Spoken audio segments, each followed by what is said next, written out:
உங்களோட ஸ்கூல் டெஸ்ட்லையும் ஐ mean school exam கரிக்குலம்லையும் நீங்கள் என்ன டிஃப்ரென்ஸ் ஃபீல் பண்ணுறீங்கம்மா? சார் ஈஸியா ஆன்சர் பண்ண முடியும் சார் ப்ராப்ளம்ஸ் எல்லாம். அது மட்டும் இல்லாம கான்செப்டையும் இங்க கொஞ்சம் பிரீஃபா இருக்கிறதுனால அங்க ஈஸியா தியரிட்டிக்கல் கொஸ்டினா வந்தாலும் ஸ்கூல்ல படிக்கணும்னாலும் இங்க படிச்சு வச்சு ஆன்சர் பண்ணிடலாம் சார் ஈஸியா. ஆன்சர் பண்ண முடியும், ப்ராப்ளம் சால்வ் பண்ண முடியுதா மெயினாக? Yes sir. சரி, நீங்கள் ப்ரீவியஸ் இயர் கொஸ்டின் பேப்பர் எடுத்து இப்போ நீங்கள் பாதி போயிட்டீங்க, ஏற்கனவே பாதி இது முடிஞ்சிருச்சு. ஸோ இப்போ நீங்கள் ப்ரீவியஸ் இயர் கொஸ்டின் பேப்பர் எடுத்தீங்கன்னா மினிமம் இப்போ நம்ம படித்ததுலேருந்து ஒரு 10 to 12 கொஸ்டின்ஸ் இருக்கும்.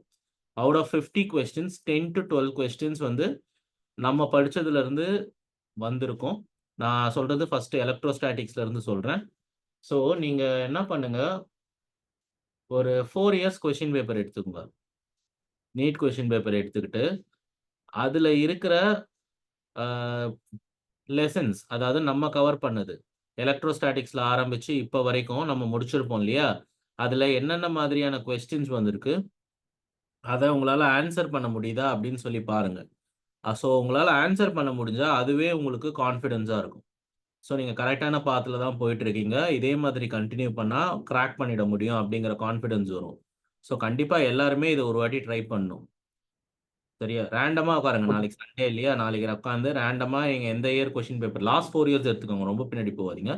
எடுத்துட்டு நம்ம படிச்சதுல இருந்து இல்லை அட்லீஸ்ட் கரண்ட் சாப்டர், இப்போ நீங்கள் அதில் தான் டச்சில் இருப்பீங்க மெஜாரிட்டி ஆஃப் டைம்ஸ், அதுலேருந்து போட முடியுதா பாருங்க. கண்டிப்பாக போட முடியணும். ஏன்னா லாஸ்ட் 4 இயர்ஸ் வந்து கொஷின் பேப்பர்ஸ் வந்து ஃபிசிக்ஸை பொறுத்த வரைக்கும் டஃப்பான பேப்பர்ஸ் கிடையாது. அதனால என் கெஸ் படி உங்கள் எல்லாராலையுமே கண்டிப்பாக அதை போட முடியணும். இன்கேஸ் அதில் ஏதாவது டிஃபிகல்ட்டி இருந்ததுன்னா என்னோட நாலேஜுக்கு நெக்ஸ்ட் கிளாஸில் கொண்டு வாங்க, I will address.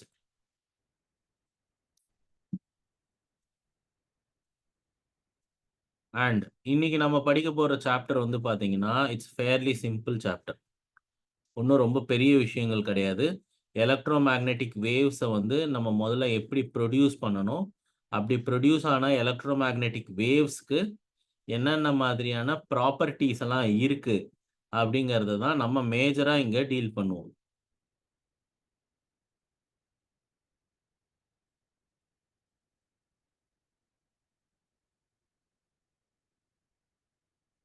Okay, so first யாராவது ஒருத்தர் எனக்கு சொல்லுங்களேன், இந்த வார்த்தையை இதுக்கு முன்னாடி எங்கன்னா கேள்விப்பட்டிருக்கீங்களா? What do you mean by an electromagnetic wave? Or tell me an example for an electromagnetic wave.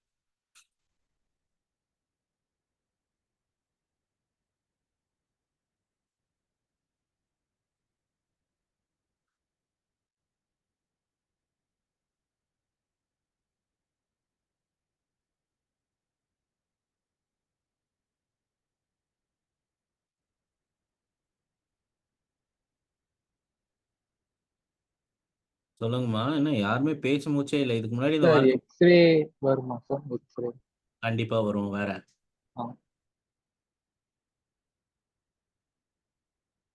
வேற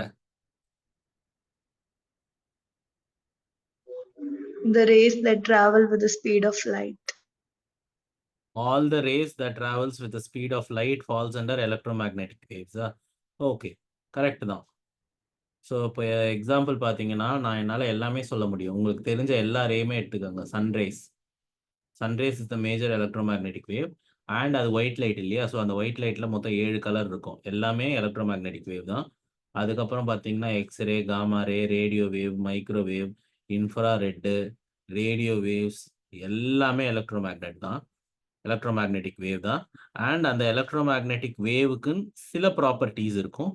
ஸோ அந்த ப்ராப்பர்ட்டிஸை தான் நம்ம இன்னைக்கு டீப்பாக படிக்க போகிறோம். ஓகே,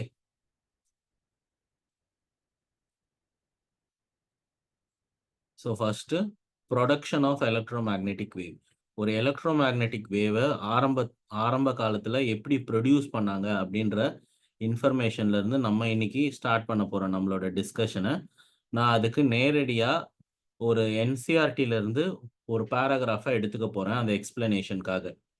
ஓகே, அங்கே வந்து ப்ரொடக்ஷனை வந்து எக்ஸ்க்ளூசிவாக டீல் பண்ணியிருப்பாங்க. ஸோ அதனால் நான் அதை எடுத்துக்கிறேன். ஸோ ஃபஸ்ட்டு ஜென்ரலாக சொல்ல போனால் ஒரு எலக்ட்ரோமேக்னெட்டிக் வேவை எப்படி ப்ரொடியூஸ் பண்ணுவாங்கன்னு கேட்டிங்கன்னா, ஒரு சார்ஜை வந்து ஆக்சிலரேட் பண்ண வைப்பாங்க. ஒரு சார்ஜை ஆக்சிலரேட் பண்ண வச்சா உடனே அந்த சார்ஜ் என்னவா மாறிடும்? It will move, it will produce a current, and at the same time what happens? It will also produce an magnetic field. So ஒரு சார்ஜை பொறுத்த வரைக்கும் அதுக்கு மேண்டேட்டரியாகவே எலக்ட்ரிக் ஃபீல்டு இருக்கும்.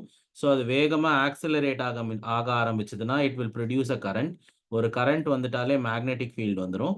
ஸோ அதுக்கு மேக்னெட்டிக் ப்ராப்பர்ட்டிஸும் வந்துடும். ஸோ இது ரெண்டும் சேர்ந்தது தான் ஒரு electromagnetic wave. Okay, so இப்போ இந்த பேராகிராஃபை நான் உங்களுக்கு காட்ட போகிறேன். காமிச்சு இதை படிச்சாலே உங்களுக்கு ஜென்ரலா புரியும். இது என்சிஆர்டில இருந்து எடுத்திருக்கேன், சிபிஎஸ்இ டெக்ஸ்ட் புக்ல இருந்து. How are electromagnetic waves produced? Neither stationary charge nor the charge in an uniform motion can be a source for an electromagnetic wave. அவன் சொல்லிட்டான் பாத்தீங்களா, ஒரு சார்ஜ் நிக்கவும் கூடாது, it should not move with an uniform motion. Okay, யூனிஃபார்மா போகக்கூடாது, with a constant velocity போகக்கூடாது. So it should accelerate or decelerate. So the former produces only the electrostatic field while the later produces magnetic field. ஃபார்மர்னா ஸ்டேஷனரியா இருக்கிற charge, வெறும் ஸ்டேஷனரியா இருக்கிற charge வந்து வெறும் எலக்ட்ரிக் ஃபீல்டை ப்ரொடியூஸ் பண்ணும். இதே யூனிஃபார்ம் மோஷன்ல இருக்கிற சார்ஜ் வெறும்னா மேக்னெட்டிக் ஃபீல்டை மட்டும் ப்ரொடியூஸ் பண்ணும். Okay, however, they do not vary with time. Okay, it is an important result of Maxwell's theory that accelerated charges radiates electromagnetic wave. இதுதான் ரொம்ப ரொம்ப முக்கியமான ப்ராப்பர்ட்டி. ஸோ பொதுவாக ஒரு சார்ஜ் ஆக்சிலரேட் ஆச்சுனாலே அது எலக்ட்ரோமேக்னெட்டிக் வேவ்ஸை ப்ரொடியூஸ் பண்ணிடும். So proof of this basic result is beyond the scope of this book. அதாவது அதை பற்றி இங்கே எக்ஸ்பிளைன் பண்ணல, but we can accept it on the basis of the rough qualitative reasoning, considering a charge oscillating with some frequency. Okay, an oscillating charge is an example for accelerating charge. This produces an oscillating electric field in space, which produces an oscillating magnetic field, which in turn is a source of the oscillating electric field, and so on. So the oscillating electric and magnetic field thus regenerate each other, so to speak, as the wave progress through the space. The frequency of the electromagnetic wave naturally equal to the frequency of the oscillation of the charge. The energy associated with the progressing wave comes at the expense of energy of the source, the accelerating charge. So இப்போ விஷயம் simple தான். ஒரு oscillating charge எடுத்துக்கிறாங்க. அது என்னது? Oscillating சார்ஜ்னா என்ன? ஒரு oscillating சார்ஜ்னா என்னமா? In motion. மோஷன் கிடையாது. ஒரு ஆசிலேஷன்னாலே it is driven by Back and forth. ஆமா, oscillating motion is always driven with acceleration. அங்க ஆக்சிலரேஷனும் நடக்கும், டீசிலரேஷனும் சைமல்டேனியஸா நடக்கும்.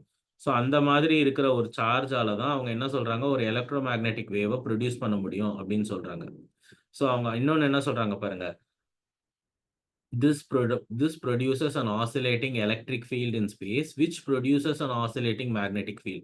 So ஒரு சார்ஜ் ஆசிலேட் ஆச்சுன்னா first it produces an oscillating electric field. இங்க இருக்கு பாருங்க. First it produces an oscillating electric field in the space, which in turn produces an oscillating magnetic field. So அப்ப magnetic field வந்ததுன்னா திருப்பி electric field வரும், electric field வந்தா திருப்பி magnetic field வரும். ஸோ ஆக மொத்தம் ஒரு ஃபீல்டு இன்னொரு ஃபீல்டை சைமல்டேனியஸாக ப்ரொடியூஸ் பண்ணிட்டே இருக்கும். அப்படி ப்ரொடியூஸ் பண்றதுனால தான் ஒரு எலக்ட்ரோ மேக்னெட்டிக் வேவ் வருது. ஸோ ஒரு சார்ஜ் ஆசிலேட் ஆச்சுன்னு சொன்னா இப்படிதான் ஆசிலேட் ஆகும். இப்படி ரைட்ல கொஞ்சம் தூரம் போகும், திரும்பவும் லெஃப்ட்ல கொஞ்சம் தூரம் போகும். So it will oscillate like this. Okay, it will oscillate like this. அப்போ இங்க இருந்து வேகமா போறது அப்படியே ஸ்லோ ஆகி இங்க நிற்கும், நின்றுட்டு திரும்பவும் அது வேகமா வர ஆரம்பிச்சு திரும்பவும் அப்படியே ஸ்லோ ஆகி இங்க நிற்கும், திரும்பி அப்படியே வேகமா போக ஆரம்பிச்சு அப்படியே ஸ்லோவா இங்க நிற்கும், திரும்பவும் அப்படியே வேகமா போய் ஸ்லோவா இங்க நிற்கும். ஸோ இந்த மாதிரி ஆசிலேட் ஆகிட்டே இருக்கிறது ஒரு magnetic field and electric field ரெண்டையும் சேர்த்து ப்ரொடியூஸ் பண்ணிடும். இப்போ இன்னும் கொஞ்சம் இன்ஃபர்மேஷன் நம்ம தெரிஞ்சுப்போம். இங்க இருந்து நீங்க கத்துக்கிட்ட விஷயம் அதுதான். ஸ்டேஷனரியா இருக்கிற சார்ஜ் அல்லது ஒரு குறிப்பிட்ட வெலாசிட்டியில போற சார்ஜால ஒரு எலக்ட்ரோ மேக்னெட்டிக் வேவை ப்ரொடியூஸ் பண்ண முடியாது. ஓகே, ஏன்னா ஸ்டேஷனரியா இருக்கிற சார்ஜ் எலக்ட்ரிக் ஃபீல்டை மட்டும் ப்ரொடியூஸ் பண்ணும். ஒரு யூனிஃபார்ம் ஸ்பீட்ல போற சார்ஜ் வெறும் மேக்னெட்டிக் ஃபீல்டை மட்டும் ப்ரொடியூஸ் பண்ணும். அப்ப ஆக்சிலரேட்டிங் சார்ஜ் வேணும் அப்படிங்கிறத நம்ம இங்க இருந்து கத்துக்கிட்டோம். சரி, ஓகே. இன்னும் வேற என்ன நல்ல விஷயங்கள் இருக்கு அப்படின்னு சொல்லி பார்ப்போம்.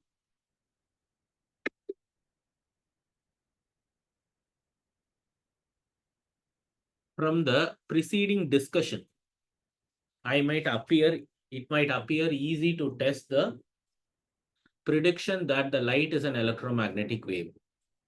We might think that all we needed to do was to set up a AC circuit in which the current oscillates at a frequency of a visible light, so the yellow light, but alas, that's not possible. The frequency of the yellow light is about 16 to 10 power 14 hertz, while the frequency that we get even with a modern electronic circuit is handled only 10 power 11 hertz. This is why the experimental demonstration of an electromagnetic waves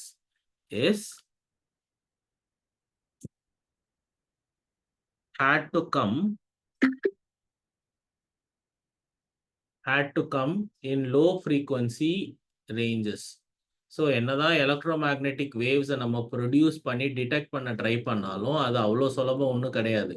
அதனால தான் நம்ம பெரும்பாலும் என்ன பண்ணுவோம், we will come close to கம்மியான ஃப்ரீக்வன்சிக்கு வந்து we will test only those things. Okay, அதுக்கப்புறம்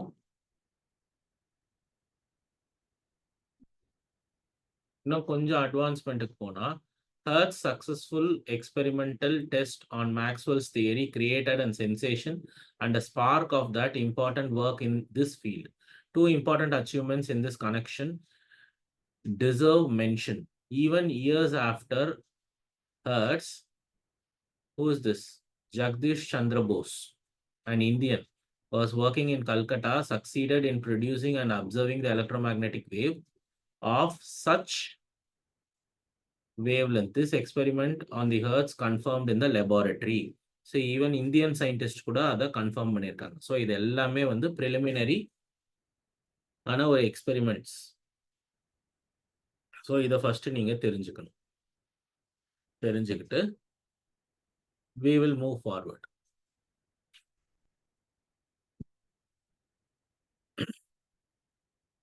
first இந்த டாபிக்கை எடுத்த உடனே உங்களுக்கு ஒரு விஷயம் சொல்லி கொடுப்பாங்க. அந்த விஷயம் என்னன்னு கேட்டீங்கன்னா, it is called displacement current. கண்டிப்பா இந்த டிஸ்பிளேஸ்மெண்ட் கரண்ட்டை பத்தி எல்லாருக்குமே தெரிஞ்சிருக்கணும். சரியா? இப்போ இந்த டிஸ்பிளேஸ்மெண்ட் கரண்ட்டை பத்தி தெரியாம யாருமே இருக்கவே கூடாது. ஸோ ஃபர்ஸ்ட் டிஸ்பிளேஸ்மெண்ட் கரண்ட்னா சொல்லுப்பா. ஹலோ,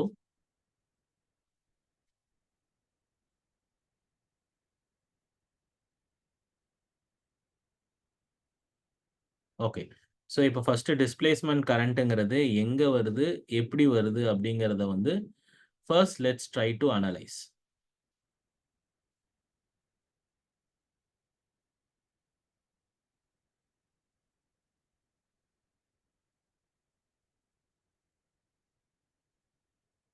பாரு, ஒரு கெப்பாசிட்டர். நம்ம கெப்பாசிட்டரை பத்தி நிறைய படிச்சிருக்கோம். நான் என்ன பண்ண போறேன், தற்சமயத்துக்கு I am going to take a parallel plate capacitor. இப்படி இருக்கு.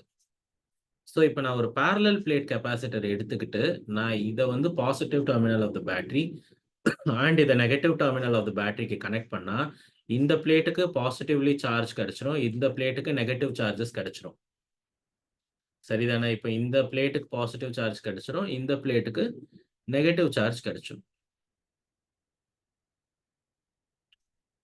இப்போ நான் என்ன பண்ண போறேன், ஆம்பியர் சர்க்யூட் எல்லாம் அப்ளை பண்ண போறேன். ஆம்பியர் சர்க்யூட் எல்லாம் என்ன? Integral V bar dot dl bar is equal to mu naught times I enclose.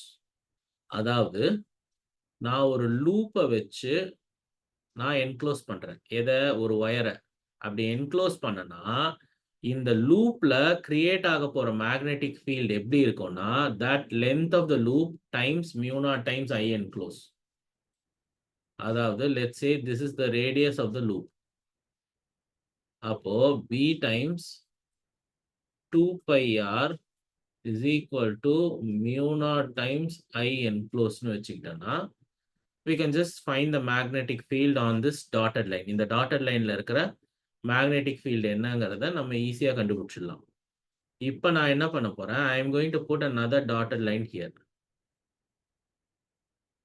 இந்த ரெண்டு பிளேட்டுக்கு நடுவுல நான் ஒரு dotted line போட போறேன். ஸோ இப்போ இந்த ஆம்பியர்ஸ் லா பிரகாரம் இங்க என்ன இருக்கணும்? According to Ampere's law what you should get here? இந்த இடத்துல நான் மேக்னெட்டிக் ஃபீல்ட் கண்டுபிடிக்க ட்ரை பண்றேன். ஓகே, திரும்பவும் நான் இதே ஈக்குவேஷன் எழுதுவேன். இந்த ஈக்குவேஷன் படி இந்த ரெண்டு பிளேட்டுக்கு நடுவில் இருக்கிற கரண்ட்டை நான் இங்க எழுதுனேன்னா இந்த இடத்துல இருக்கிற மேக்னெட்டிக் ஃபீல்ட் எனக்கு கிடைச்சிடும். சரியா? இப்போ என் கேள்வி என்னன்னா கெப்பாசிட்டரோட ரெண்டு பிளேட்டுக்கு நடுவுல ஏதாவது கரண்ட் ஃப்ளோ இருக்குமா? வாய்ப்பே கிடையாது. எலக்ட்ரிக் ஃபீல்டு தான் இருக்குமே தவிர கரண்ட் ஃப்ளோ இருக்காது. அப்போ ஆம்பியர் சர்க்யூட்டல் லா படி நமக்கு என்ன கிடைக்கும்? Magnetic field should be 0 between the two parallel plates அப்படின்னு நமக்கு தெரியணும். ஆனா நான் இந்த இடத்துல ஒரு மேக்னெட்டிக் நீடில், ஒரு மேக்னெட்டிக் காம்பஸை கொண்டு போய் அந்த ரெண்டு பிளேட்டுக்கு கிட்ட வச்சேன்னு வச்சுக்கோங்களேன், அந்த மேக்னெட்டிக் நீடில் டிஃப்ளெக்ட் ஆகுதான். அந்த மேக்னெட்டிக் நீடில் என்ன ஆகுது? டிஃப்ளெக்ட் ஆகுது. நமக்கு ஏற்கனவே என்ன தெரியும்? எங்க ஒரு மேக்னெட்டிக் ஃபீல்டு இருக்கோ அங்க நான் மேக்னெட்டிக் நீடில் வச்சாதான் டிஃப்ளெக்ட் ஆகும். அப்ப நான் ரெண்டு பிளேட்டுக்கு நடுவுல ஒரு மேக்னெட்டிக் நீடில் வச்சாலும் அப்ப அந்த மேக்னெட்டிக் நீடில் டிஃப்ளெக்ட் ஆகும் பொழுது நமக்கு என்ன புரியும்னா there is some amount of magnetic field is getting created between these plates. There is definitely some amount of magnetic field is going to get created between the plates. ஆனா என்னோட ampere சர்க்யூட்டல் லா வந்து அதை explain பண்ணல. So according to my ampere circuital law, current, the electric current is only the source for the magnetic field அப்படிங்கறத ampere circuital law நினைச்சுட்டு இருக்கு. ஆனா there is a groundbreaking proof that was given by the scientist. என்ன proof தெரியுமா? Even the change in your electric flux, even a change in your electric flux can produce a current and that current will result in a magnetic field அப்படின்னு சொன்னாங்க. நம்ம electromagnetic இண்டக்ஷன்லயும் நம்ம என்ன படிச்சோம்? only change in the magnetic flux will result in an EMF which leads to a current இல்லையா? ஆனா இந்த இடத்துல பாத்தீங்கன்னா the change in the electric flux is only going to result in this. So first electric flux நான் define பண்றேன். My electric flux phi is equal to E times A. And the electric field between two plates, it is nothing but sigma by epsilon naught into A ன்னு எழுதலாம், which is equal to Q by epsilon naught into A. So A and A will get cancelled off, which will be equal to Q by epsilon naught. இதுதான் வந்து ஒரு flux உடைய expression. இதை நம்ம first சாப்டர்லயே படிச்சிருப்போம். இப்போ நான் என்ன சொல்றேன்? current I is nothing but dq by dt. The rate of change of your charge, the rate at which your charge flowing will result in the current. அப்ப நான் என்ன பண்ண போறேன்? இந்த ஃப்ளக்ஸை நான் எலக்ட்ரிக் ஃப்ளக்ஸை நான் டிஃபரன்ஷியேட் பண்ண போறேன். Means d times phi by dt.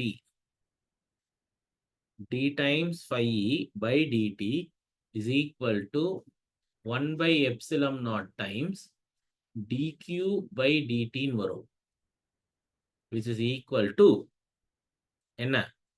1 by epsilon naught times dq by dt is equal to what? mu naught I by epsilon naught வரும். mu naught கிடையாது. dq by dt தான் கரண்ட்னு நான் சொல்லிட்டேன் ஏற்கனவே. அப்போ இப்படி வந்துரும். So the current that I am looking at is nothing but change in the electric flux over time times epsilon naught. This is called the displacement current. This is called the displacement current. So the total current I is equal to first current that is produced by your wire plus the displacement current. Plus the displacement current. Appo I can be written as IC plus d times phi by dt times epsilon naught.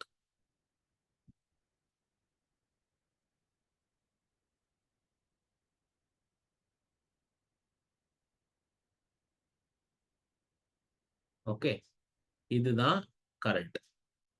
இப்போ நான் என்ன பண்ண போறேன், I am going to apply ampere circuital law for this. இப்போ நான் டோட்டலா ampere circuital law, இதுதான் என்னுடைய டோட்டல் கரண்ட் இல்லையா, ஐன்றது IC plus d phi by dt into epsilon naught. And இதை நான் இப்போ இங்க அப்ளை பண்றேன். My ampere circuital law is epsilon naught times I enclosed இல்லையா. இப்போ இங்க இருக்கிற கரண்ட் IC, இங்க இருக்கிற current ID. So according to this law, it should be mu naught times IC plus d phi by dt of epsilon naught. So I can just write it as mu naught times IC plus mu naught times epsilon naught times d phi by dt. இதுதான் என்னுடைய total B bar dot DL bar. புரிஞ்சுதாமா? Yes, sir. That's how it works. This is known as Amperian Maxwell's law. இதுக்கு முன்னாடி இது Amperian circuital law ன்னு சொல்லிட்டு இருந்தோமா, இதை மாத்திரம். Now this is called Amperian Maxwell's law. Note பண்ணிக்கோங்க, இந்த டெரிவேஷன் வந்து ரொம்ப ரொம்ப ரொம்ப ரொம்ப ரொம்ப இம்பார்ட்டன்ட். இது வரைக்கும் நமக்கு அந்த கரண்டே தெரியாம இருந்துச்சு. ஓகே, ஸோ அந்த கரண்ட்டுக்கு பேரு displacement current. That displacement current will come into the play only when you consider the current being produced by change in the electric flux.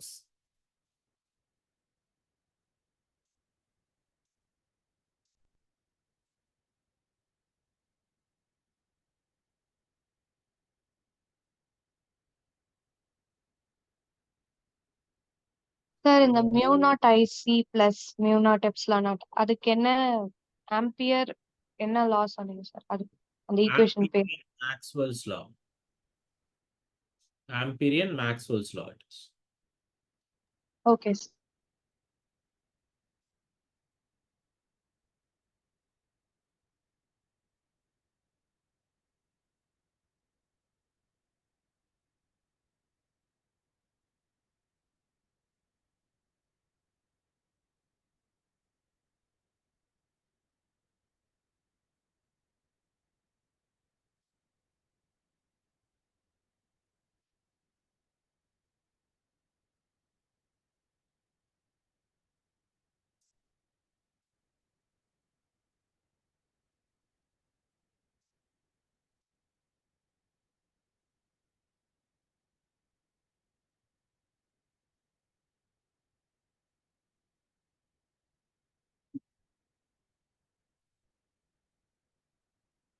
யாருக்காச்சும் ஏதாவது டவுட் இருக்கா?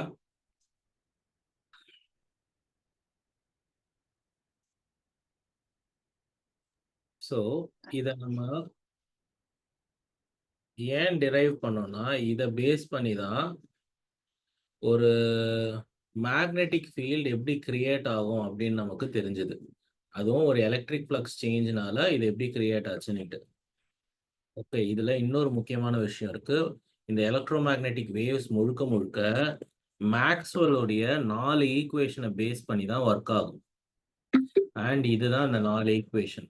நாளைக்கு நீங்க எந்த ஒரு இன்ஜினியரிங் கோர்ஸ் எடுத்தீங்கனாலும் இது கண்டிப்பா வரும். இன்ஜினியரிங் கோர்ஸ் எது எடுத்தாலும் கம்யூனிகேஷன் பேஸ் பண்ண எந்த கோர்ஸ் எடுத்தாலும் கண்டிப்பாக கம்யூனிகேஷன் எதை பேஸ் பண்ணி நடக்கும்னா ஆப்வியஸாக எலக்ட்ரோமேக்னெட்டிக் வேவை பேஸ் பண்ணி தான் நடக்கும்.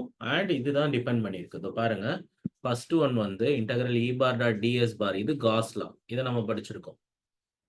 அதே மாதிரி இன்டெக்ரல் பி டாட் டிஏ, அதாவது if you try to apply Gauss law for magnetic field அப்படியே அப்ளை பண்ணால் 0 ஆகிடும். ஏன்? உங்களோட மேக்னெட்டிக் ஃபீல்ட் லைன்ஸ் வந்து it starts from north pole and it comes to the south pole இல்லையா? So if you set up a Gaussian surface and try to apply the cause law directly to the magnetic materials, it will be 0. இது நமக்கு Faraday's law. Okay, integral E bar dot dl bar is equal to d phi by dt. இது வந்து Faraday's law. இது இருக்கு பாருங்க. இப்ப இதை தான் நான் derive பண்ணேன். Ampere's Maxwell's law.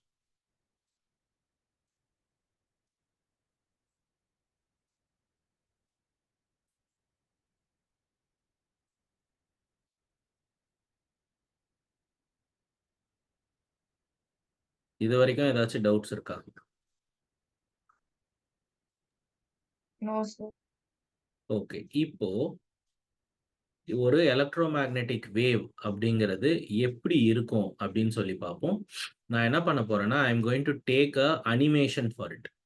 ஏன்னா என்னால் அதை வரையவும் முடியாது, ஒரு பிக்சராக காட்டினா புரியவும் புரியாது. ஸோ நான் ஒரு அனிமேஷன் எடுத்துக்கிட்டு அந்த அனிமேஷன் உங்களுக்கு காட்டுறேன். நீங்கள் பார்த்தீங்கன்னா உங்களுக்கு ஒரு எலக்ட்ரோமேக்னெட்டிக் வேவ் பார்க்கறதுக்கு எப்படி இருக்கும்ன்றது புரிஞ்சிடும்.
ஸோ எல்லாருக்குமே உங்கள் ஸ்க்ரீன் தெரியுதா?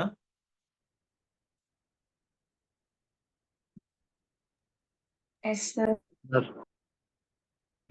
ஓகே, இப்போ நான் ப்ளே பண்ணுறேன், அது பாருங்க. Due to its charge, the particle generates an electric field around it. This electric field is static. Audio கேக்குதாமா? Yes sir. ஓகே, நீங்க கேளுங்க, நான் எப்படின்னு திரும்பி எக்ஸ்பிளைன் பண்ணுவேன். It does not vary over time because the charge is motionless. Imagine now that we accelerate this. According to special relativity, this speed and the electromagnetic field, and they will therefore interact with each other. In particular, the magnetic field which has just appeared will disturb the electric field. This disturbance of the electric field will in turn disturb the magnetic field. Step by step, the electric and magnetic fields will influence each other and vary in turn through this mutual disturbance process. The movement that has been imposed on the particle will propagate throughout space, spreading at the speed of light through the electric and magnetic fields. This phenomenon is called an electromagnetic wave. Depending on the acceleration of the particle, the electromagnetic wave will be more or less energetic. Waves can thus be classified into several categories of energy, depending on the frequency at which they oscillate. We find, of course, visible light with the different colors of the rainbow, but not only that. Infrared, ultraviolet, microwaves, X-rays, radio waves, or gamma rays, all these waves that we cannot see with our bare eyes are also electromagnetic waves. The vast majority of this radiation is invisible to us. But thanks to current technologies, we can design special cameras and instruments to detect them, or even emit them. This is what is used for microwave ovens, telecommunications, and other remote transmission systems, but also in astronomy and space telescopes. Astronomers observe the universe with different types of waves because this allows them to get a much broader and more detailed image of the cosmos compared with only using visible light. Electromagnetic waves are present everywhere. As soon as charged particles move, change speed or direction, they generate such waves. Moreover, all objects that have a temperature emit such radiation. To understand, it is necessary to look at the microscopic scale. The temperature of an object corresponds to the agitation of its atoms. Atoms are made up of two parts: a nucleus of positive electrical charge and a cloud of electrons of negative charge. When vibrating, the atoms shake their electron clouds. These behave somewhat as if they were connected by a rubber band. All these electrical charges are therefore constantly accelerating and changing direction. The atoms will thus emit electromagnetic waves, which become more energetic as the temperature of the object rises. The human body, for example, whose temperature is around 37 degrees Celsius, is constantly emitting infrared radiation. These waves are not visible to our eyes. We cannot see other humans glowing, but we can detect them with thermal imaging cameras. A very interesting feature of electromagnetic waves is their polarization. As we have seen previously, electron clouds in atoms behave as if they were connected to the nucleus by a rubber band. When atoms are agitated, electron clouds vibrate around nuclei in all directions, and the waves that are generated have a very chaotic shape. This type of wave is said to be non-polarized. Imagine sending a wave of this shape onto a charged particle. Finally, as electromagnetic waves are waves, they evolve in space in accordance to very specific principles. Like all waves, they add on to each other. If we superimpose two crests, we will obtain a crest twice as high, whereas if we superimpose a wave with its exact opposite, the two will cancel out perfectly. This first principle of wave superposition is called interference. Wave interference is notably the cause of diffraction, which is observed when a wave encounters a small obstacle or passes through a very narrow slit. Okay. So இப்போ இதுல பார்த்தீங்கன்னா, first ஒரு electromagnetic wave எப்படி produce ஆச்சு அப்படின்னு சொன்னாங்க. ஒரு particle வந்து வைப்ரேட் ஆச்சுனாலே கூட போதும். So vibration is also equal to oscillation. Oscillation means the particle is literally accelerating. அப்படி ஆக்சிலரேட் ஆகும்போது எலக்ட்ரிக் ஃபீல்டை மேக்னெட்டிக் ஃபீல்டு டிஸ்டர்ப் பண்ணும். திரும்பி மேக்னெட்டிக் ஃபீல்டு எலக்ட்ரிக் ஃபீல்டை டிஸ்டர்ப் பண்ணும். ஸோ அப்படி டிஸ்டர்ப் பண்ணுறதுனால ப்ரொடியூஸ் ஆகிற ஒரு வேவ், ஒரு வேக்யூமில் கிரியேட் ஆகிற அந்த வேவ் தான் ஒரு எலக்ட்ரோமேக்னெட்டிக் வேவ். ஓகே. ஸோ அந்த எலக்ட்ரோமேக்னெட்டிக் வேவ் வந்து வேரியஸ் ஃப்ரீக்வன்சிஸில் இருக்குது. ஒரு சிலதை நம்மளால் பார்க்க முடியும், ஒரு சிலதை பார்க்க முடியாது. For example red, blue, green, எல்லோன்னு சொல்லி ரெயின்போஸில் இருக்கிற எல்லா கலருமே சன்லைட்டில் இருக்குது. அதை நம்ம கண்ணால் பார்க்க முடியும் சில நேரத்தில். ஆனால் இதே ரேடியோ வேவ்ஸை, gamma rays, X rays, microwaves, infrared எல்லாம் நம்ம கண்ணால் பார்க்கவே முடியாது. ஓகே. ஸோ அதே மாதிரி இப்போ எப்படி இது வந்து ப்ரொடியூஸ் பண்ணுறதுன்னு நம்ம பார்த்தோம். இப்போ நேச்சுரலாக இது எப்படி இருக்குங்கிறத நம்ம பார்ப்போம். வெயிட்.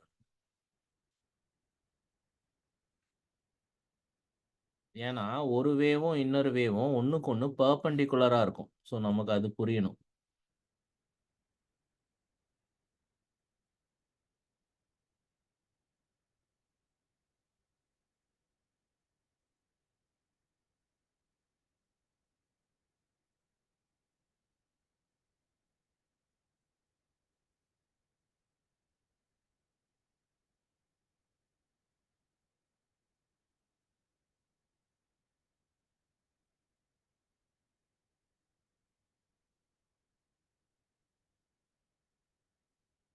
ஸோ இப்போ இங்க பாருங்க, இது ஒரு லைட்டு.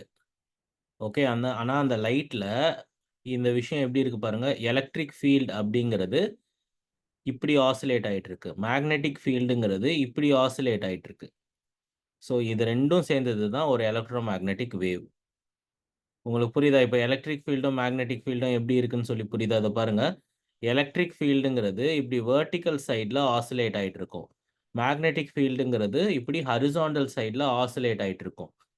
ஸோ அதனால தான் ஆரோ மார்க்கை ஃப்ளாட்டாக போட்டிருக்காங்க மேக்னெட்டிக் ஃபீல்டுக்கு, எலக்ட்ரிக் ஃபீல்டுக்கு ஆரோ மார்க்கை நேராக போட்டிருக்காங்க. இருங்க, நான் இன்னொரு வீடியோ காட்டுறேன், இதில் சரியாக தெரிய மாட்டேங்குது.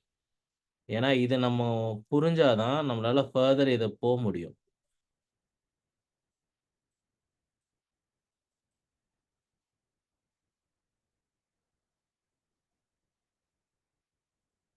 இதை பாருங்க, இதை க்ளோஸாக கவனிங்க.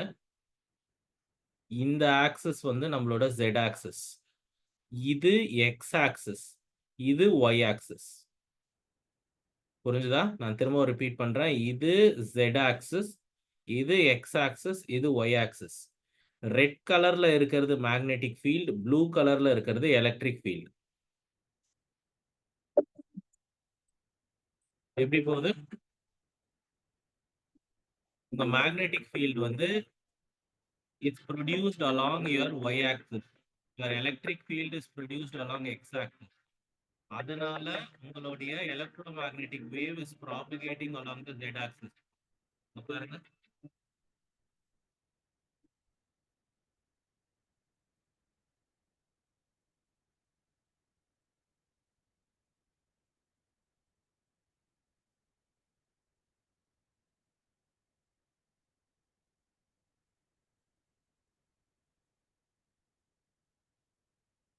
என்ன தெரியுது?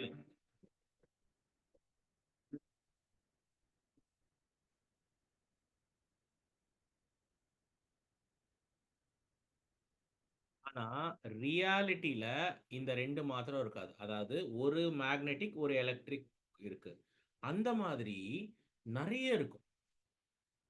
ஃபார் எக்ஸாம்பிள், நான் என்ன சொல்ல வரேன்னா, இந்த ஆக்சிஸ் இருக்குல்ல, ஒய் ஆக்சிஸ் வழியா ஒரு மேக்னெட்டிக் ஃபீல்ட் இருக்கு, அண்ட் உங்களுடைய எக்ஸ் ஆக்சிஸ் வழியா எலக்ட்ரிக் ஃபீல்ட் ஆசிலேஷன்ஸ் இருக்கு. ரெண்டுமே வந்து Z ஆக்சிஸ் வழியா ப்ராபகேட் ஆகுது.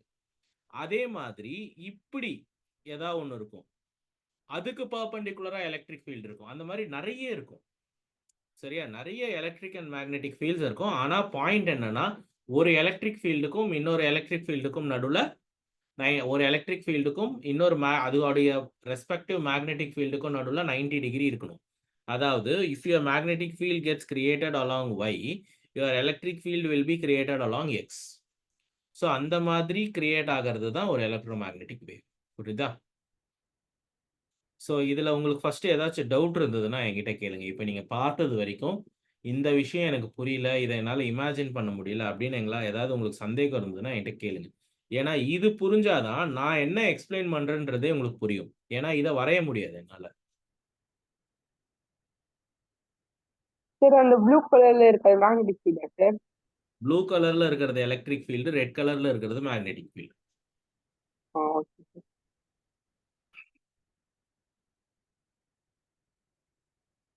ஓகே, சரி இருங்க, இன்னொரு அனிமேஷன் கூட இருக்கான்னு பார்ப்போம்.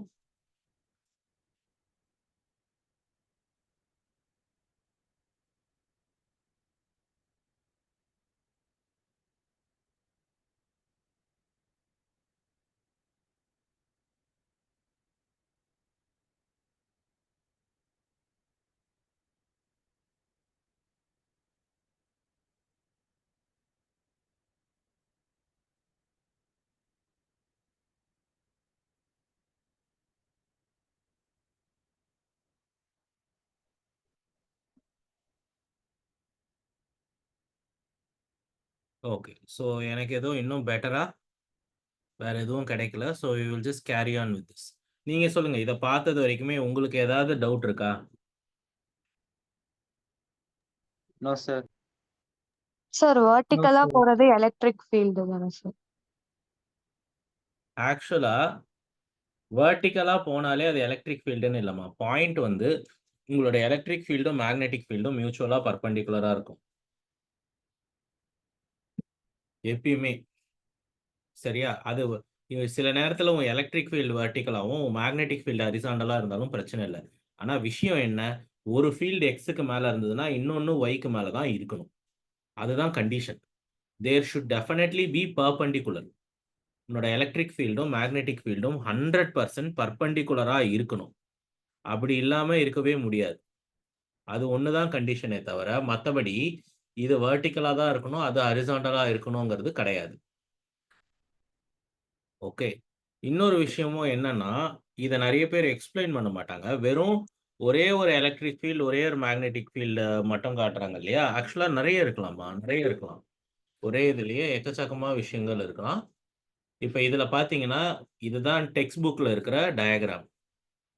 ஓகே. இதுல பார்த்தா ஒண்ணுமே நமக்கு தெரியல பாருங்க.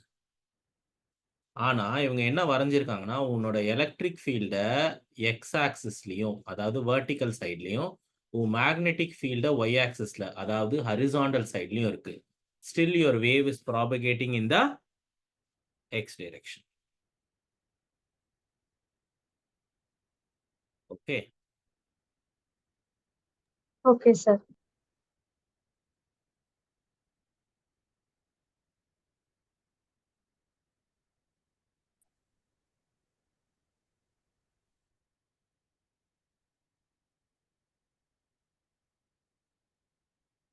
ஓகே. லெட்ஸ் ஸ்டார்ட் பாருங்க.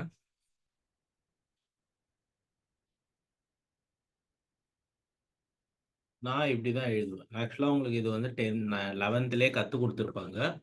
வேவ்ஸ் அண்ட் ஆசிலேஷன்ஸ்னு ஒரு டாபிக் இருந்திருக்கும். அந்த டாபிக்லயே உங்களுக்கு இத எப்படி எழுதணும், கொள்ளணும்னு சொல்லிக் குடுத்துருப்பாங்க. ஸோ நான் அத ஜஸ்ட் ஒரு ரீகால் தான் பண்ண போறேன். யாருக்காவது வந்து ஒரு சைனூசாய்டல் வேவ எப்படி எழுதணும்னு சொல்லி ஐடியா இருக்கா? ஆனா, இப்ப கொஞ்ச நேரத்துக்கு முன்னாடி தான் நம்ம ஆல்டர்னேட்டிங் கரண்ட்ல அத படிச்சோம். கிட்டத்தட்ட அதே மாரி தான் இருக்கும். ஆனா, ஒரு சில விஷயங்கள் மட்டும் வேரியேஷன் இருக்க போகுது. பாருங்க.